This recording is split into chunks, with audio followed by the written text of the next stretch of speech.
What do we believe could be within the Vatican Apostolic Archives?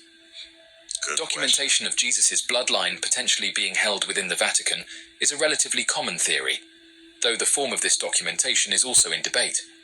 Some believe messages and letters between St. Paul and Emperor Nero contain first-person accounts surrounding Jesus Christ's life, including a written record of his bloodline. Others believe individuals who had seen Jesus personally had drawn portraits of Jesus, and these are contained within the Vatican Apostolic Archives. Good morning if you're waking up, good afternoon. If you're going to sleep, good night. Let's dig into the Vatican. So don't forget to like, comment, and subscribe. Since the origin of man, there has been controversy over religion and ultimately the purpose of human life on this earth.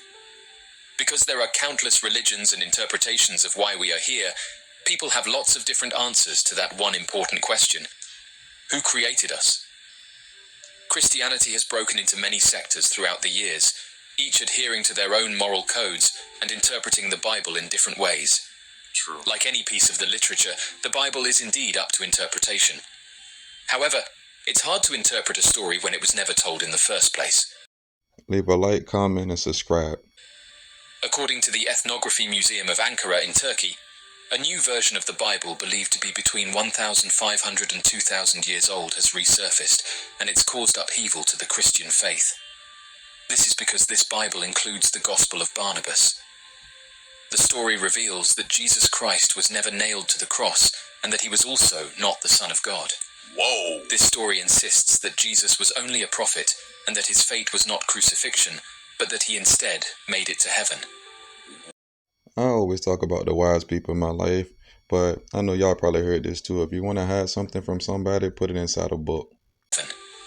However, the story of crucifixion is not completely lost. In this story, Judas Iscariot was believed to be nailed to the cross instead. This book came to light during a heist when a group of thieves attempted to smuggle highly valuable goods across the Mediterranean Sea. This version of the Bible is believed to be worth over $25 million due to its shocking revelations and antiquity. In the land of the blind, the man with one eye is king. If you find this conversation very interesting and you like it, like it. If you feel like you got something to say, comment. If you want to subscribe, subscribe. It's no secret that the world of Christianity and the world of Islam have been at odds for years. However, this contention is largely based on how we as people should interpret Jesus' place in the Bible and thus honor him thereafter.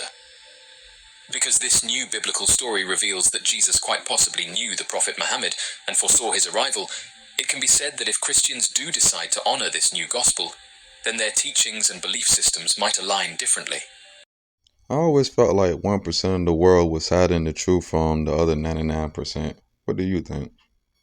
However, it's common practice of any church, but especially the Christian church, to pick and choose which stories they want to include in modern practice. It takes a keen scholarly eye to authenticate the true intent of Jesus' word at the conception of the Bible, but it takes only several elders of the church to manipulate the transcriptions to align with modern belief systems. What do you think? Manipulate the transcriptions to align with modern belief systems. While the Vatican remains highly interested in this new finding, it cannot be said whether the entirety of Christianity will change because of it. Every day as humans, we should be out here seeking knowledge. If you're not seeking knowledge, then what are you doing? Brown's work claimed that Jesus Christ had married Mary Magdalene and had children with her, creating a traceable bloodline with potential descendants alive today. The Da Vinci Code is not the first book of its kind, although it has seen notable fame and success. Since the Da Vinci Code made such claims surrounding Jesus and the Church, conjecture grew, and popular theories now suggest that the true bloodline of Jesus Christ is concealed within the Vatican Apostolic Archives. One piece of supposed evidence for the theory that Jesus had a wife and children, and subsequent descendants alive today, is that there is little known about Christ between his birth and early childhood, and then the years before his death, in his early 30s. I'm looking for open-minded, free thinkers to subscribe to the channel. I want people that is looking for something that hasn't been told, or somebody that thinks outside of the box that want to leave me some comments to tell me something that I don't know. The focus of Christ's life within the Bible is largely on his birth and work leading to his crucifixion, hence the Christmas and Easter celebrations. But what was Jesus doing in the other 20 years of his life? This is the question many have begun asking. For many, marrying, having children, creating a family is a probable assumption. It's certainly the one made by Dan Brown. The Bible states Mary of Magdala was a follower and traveled with Jesus. However, Brown and other theorists believe their relationship to one another was more intimate and suggest that the two married. I don't agree or disagree with anything that you see. I'm doing this for free thinkers. I want people that's open-minded and free. Like, think on your own. Bloodline potentially being held within the Vatican is a relatively common theory, though the form of this documentation is also in debate. Some believe messages and letters between St. Paul and Emperor Nero contain first-person accounts surrounding Jesus Christ's life, including a written record of his bloodline. Others believe individuals who had seen Jesus personally had drawn portraits of Jesus, and these are contained within the Vatican Apostolic Archives. I don't know. I kind of want to stop, but I want to put so much information inside this video. Like, I just want y'all to get it all. I want to give it all. Let me know.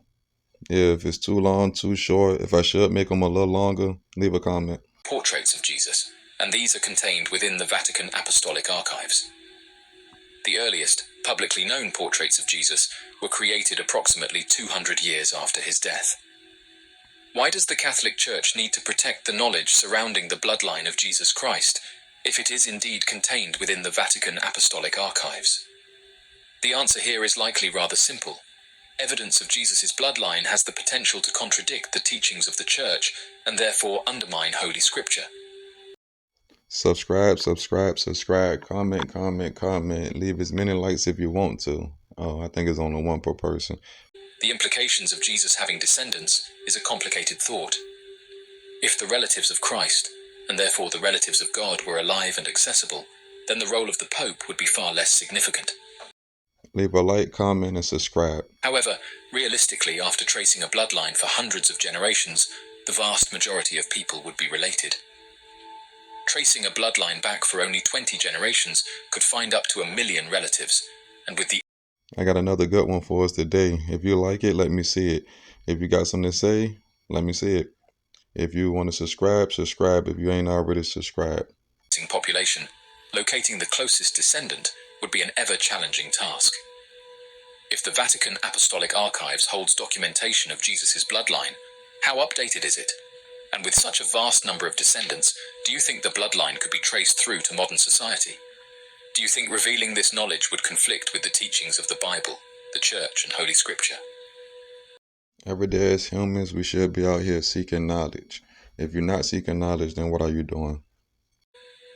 Christians have long held any sacred remnants from the time period when Jesus walked the earth. Ancient Catholics stormed the world in search of anything that they could bring back to Europe, from holy relics mentioned in the Bible to bone fragments of a saint, so that they might have a physical memorial for reverence in their sanctuaries. Although there is a long history of falsifying artifacts for the sake of profit or prominence, one of the most hotly contested of these is the Shroud of Turin, also known as the Holy Shroud. This piece of linen, found in the 14th century, bears a negative image of a man that some believe to be Jesus Christ, and claim that the cloth is his burial shroud. The cloth was denounced in 1389 as a fake, a claim that faced heated opposition, and the modern-day Catholic Church has neither denounced nor endorsed the shroud else have emerged. I'm telling you, I got one for us today. This is crazy. Like, if you like it, if you're loving it, if you feeling like I'm feeling about it, then leave it in the comment. Let me know. However, even these seemingly definitive results were contested, as critics claimed that the test swatches were from relatively more recent areas where the shroud had been patched, contaminated by a fire in the 16th century, or delivered inaccurate results due to the number of people who have handled the cloth over the centuries.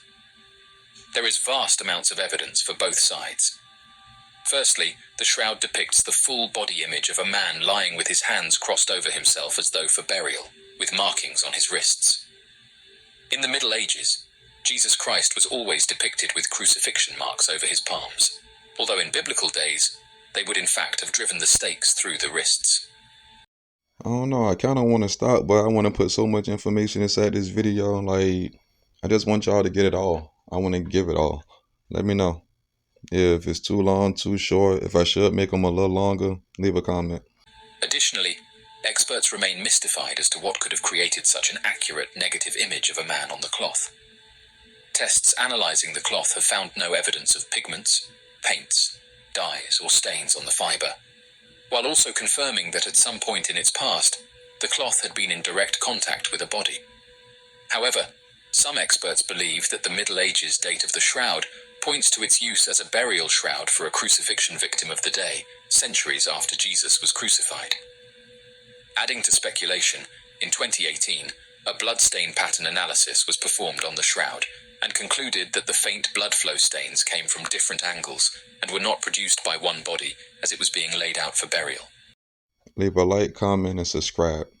If it were painted on as part of the supposed forgery of the Middle Ages, chemists would be able to analyze and identify the chemical profiles of the pigments used, as well as identify microscopic signs of brushstrokes, both of which are conspicuously lacking. In fact, there is no evidence of any form of paint, dye, or any other substance being used to darken the fibers. It's as if the individual fibers simply changed color of their own accord, presumably from chemical reactions as a result of laying upon the body as the burial shroud of Jesus Christ. Laying on a human form in this manner could result in the chemical darkening of the cellulose fibers of the cloth with the application of even very mild heat, although other burial shrouds don't usually bear negative images of the person they encapsulated. Additionally, there is the presence of bloodstains and badly decomposed DNA that points to the fact that this was likely used for some type of body. Another hypothesis for the source of the image stems from the fact that the image imprinted on the cloth is a negative, that is, the dark and bright parts of the image are reversed, which is a technique in photography. Some argue that if the cloth were indeed a medieval forgery, the image could have conceivably been imprinted on the cloth using primitive photography materials that would have been accessible, such as silver nitrate and a quartz lens. That's always true. Researchers have been able to create replications of the shroud using these simple techniques, although they haven't been successful in making the image remain on the cloth when the silver is removed. However, most theorists acknowledge that this is a stretch of the imagination, as there is no documentation of any sort of knowledge of this type, and the odds of no mention of such a groundbreaking technology being made in any surviving record is slim. The fact that the image is likely not man-made, but possibly rather the result of a chemical happenstance, refutes the theory that the Shroud of Turin was a clever forgery of the Middle Ages, and the radiocarbon dating rules out the authenticity of it being a 1st century burial shroud. What do you think? Theory moderates combine these two compelling pieces of evidence and suggest that perhaps the linen was the shroud of a crucified man in the Middle Ages, something that was not unheard of for the time.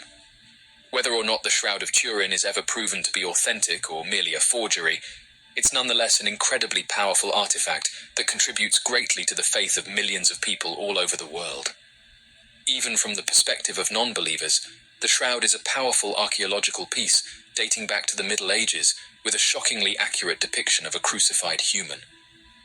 Although how this image appeared on the cloth will likely remain a hotly debated mystery, the significance of the Shroud of Turin cannot be contested, no matter which side you fall on.